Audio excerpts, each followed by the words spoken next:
जिरा राईसची order आली। 4 वाटी तांदूळ 20 मिनिटं भिजवून ठेवलेले, पाणी तो उकळायला ठेवलेलं आहे। त्यात खडे मसाले घालूया, 2 तेजपत्ते आहेत, 3 लवंग आहेत, 3 काळी मिरी आहेत, मीठ घालायचं। फ्लेवर छान येतो मसाले ते आपण यातच घातल्यामुळे। पाणी चांगलं उकळू द्यायचं आहे। भिजवलेलं सगळं पाणी काढून घ्यायचं आहे, मग तांदूळ घालायचं।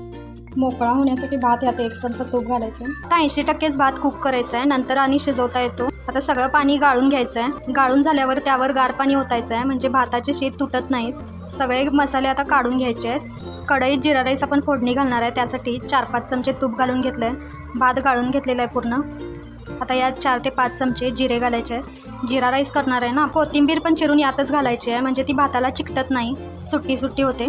आता भात घालून घ्यायचा आहे आणि सगळा मिक्स करून घ्यायचा आहे। वाटत आहे ना रेस्टॉरंट स्टाईल। आता याला 80%च कुक केलं, त्यामुळे झाकून ठेवायचं आहे 5 ते 10 मिनिट। तर थोडं मीठ घालून घ्यायचं आहे यात। आपण मीठ घातलेलं सगळं गाळलं होतं ना, मग मीठ घालायचं चवीनुसार। सगळं मिक्स करून घ्यायचं।